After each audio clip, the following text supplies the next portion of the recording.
I'm here with Verna Walcott, one of Guyana's foremost dancers. Verna's been telling me a little bit about our history, our journey as a dancer. So Verna, first of all, tell us what your name is. What's already here? What is your name? Verna Walcott White.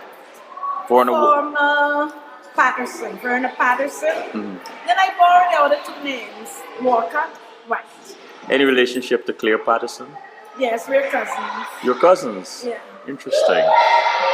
So, how long have you been dancing for? 57 years.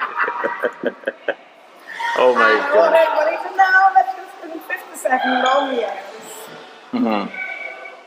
And how did you first get into dancing? If you could.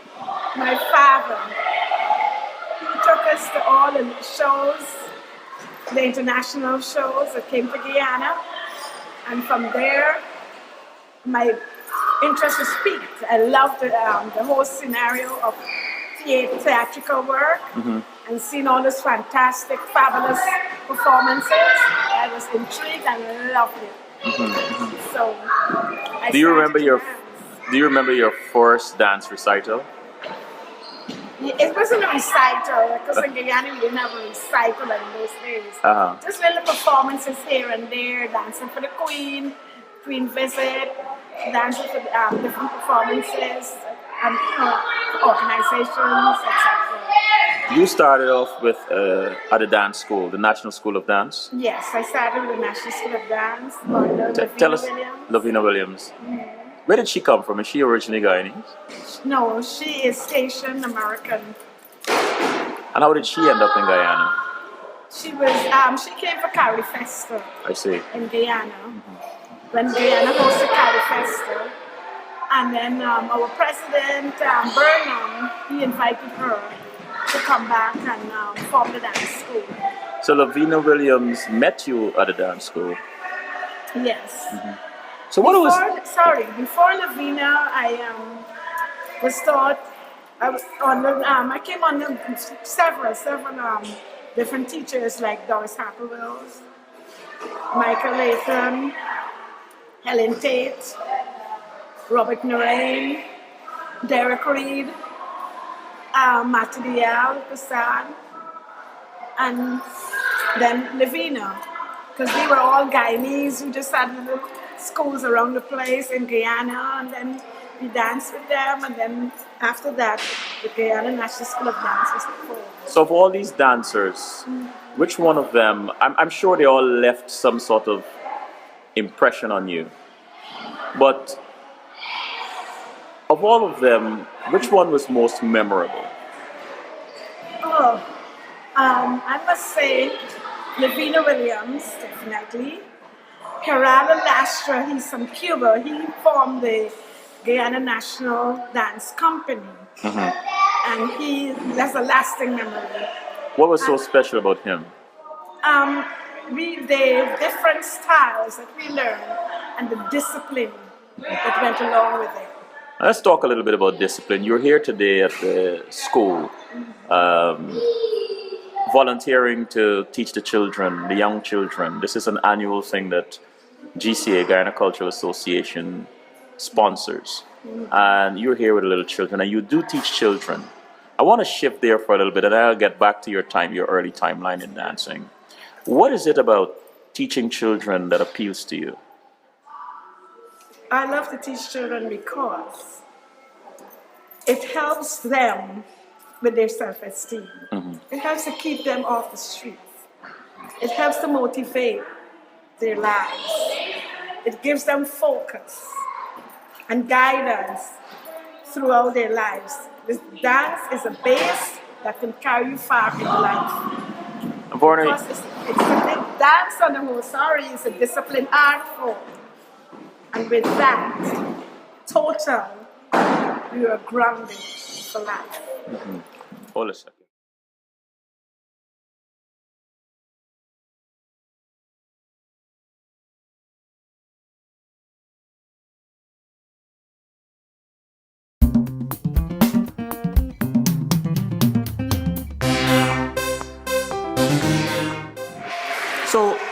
So tell me, when I see you here, I see you here every year.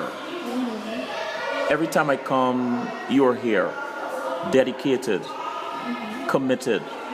I see you teaching the children how to dance, and I've never seen you in front of a group of children without this famous Verna smile. What is it like when you're standing in front of these children? How do you feel? Wow. Being that I love to motivate and enrich their lives through dance, that gives me a high because I'm doing something good for their lives and for myself, because dance is my passion.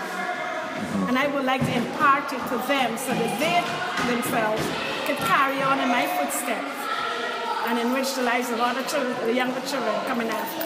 Is one of the emotions that you experience joy? Do you experience joy? Yes, definitely.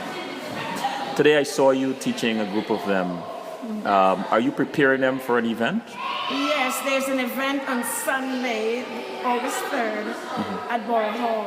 It's a unity parade on Sunday. Wonderful. And do you choreograph yourself? Yes, I'm a choreographer. And you have a dance school for children? Yes, I do. Tell us about that. What was the genesis? How did that start? It started when I had a group of girls, young girls, from 3 years old. And I saw their enthusiasm for dance. And as long as there are dancers who dream dance and want to have dance in their lives, I work along with them to make that dream a reality. And because of that, I formed a dance school called Impressions Dance Theatre, which is based in Queens. And I have that school for 18 years now. And this year we celebrated our 12th annual dance recital in Queens. What do you learn? What do you learn about yourself when you are teaching these children a new dance? What do you discover about yourself? Is there anything new about you that you discover when you're teaching them something new? That I love to impart and I'm creative. Awesome. You sleep and dream dance. You sleep, you hear music, you're thinking what you can do with that piece of music. What steps you can do, what choreography. You're always thinking ahead, what you can give and impart to the children. Tell us about, let's go back to your early timeline, your early dance timeline, and the National School of Dance. Tell us a little bit about that history. There's so much to talk about. Well, let's start here. Who commissioned? Who was responsible for starting the National School of Dance? Forbes Burnham, our president, he commissioned the dance company. He formed the dance company. Wow. And we had a link with Cuba.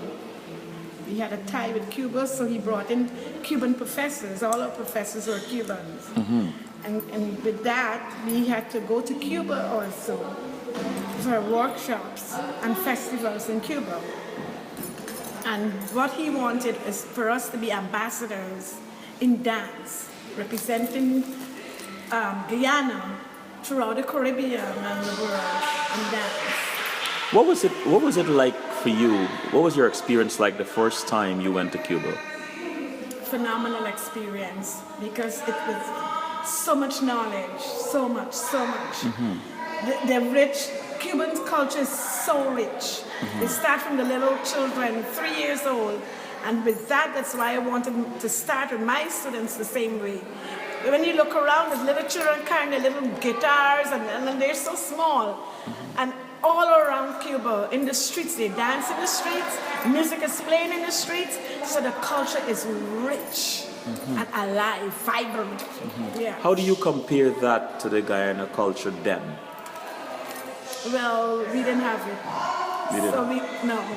So we really had to try and do something in Guyana for us to get to that level.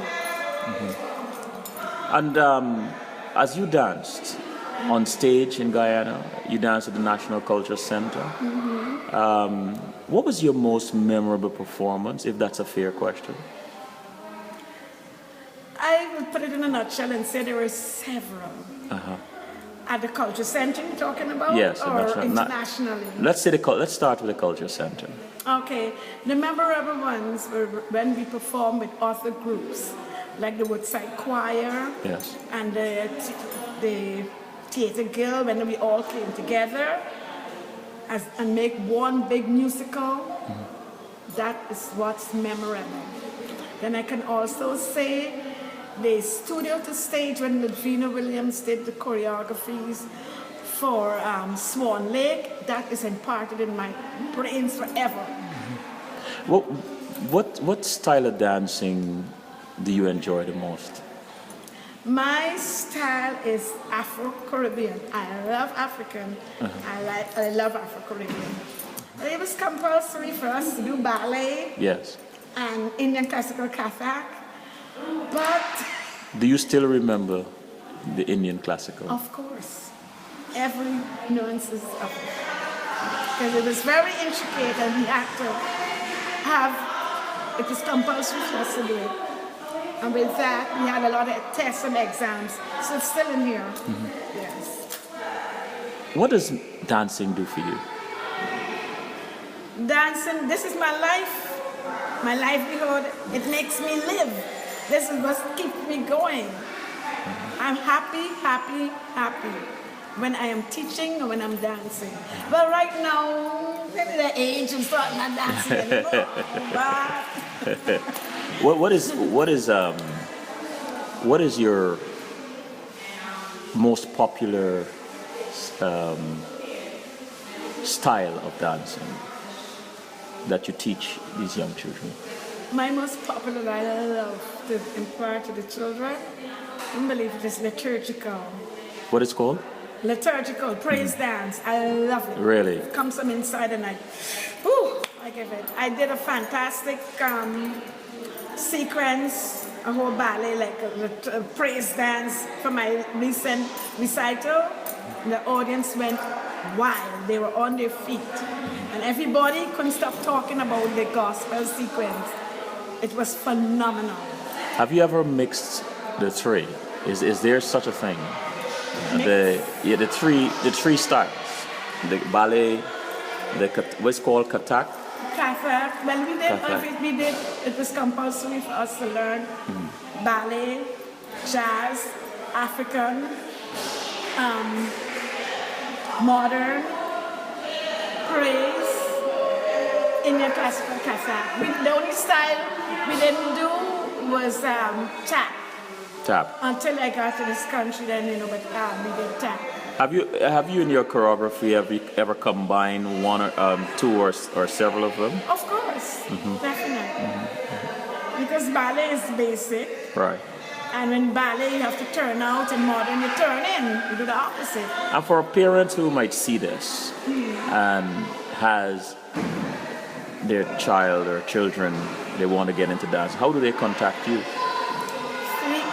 347 432 2856. One more time, 347. 347 432 2856. Miss Verna. Miss Verna. Verna, if you had to tell us just a little bit about you and how you see dance in little children, what would you say? I would say, look at Miss Verna. When I'm teaching you and I'm giving it to you, it comes from inside. It's a projection to the audience and to embrace the audience with you. So I would like my students to have that same effect. Because when I'm dancing, I give it to my audience. So that it's one, a unity with my audience and myself. So I would like the same thing with my students and any other children that I teach, to have that effect. Thank you so much. Here you have it. The lovely gifted and talented Verna Patterson Walcott. What? Verna Patterson Walcott White. White. All those names. Thank you, Verna. You're Thank you. welcome.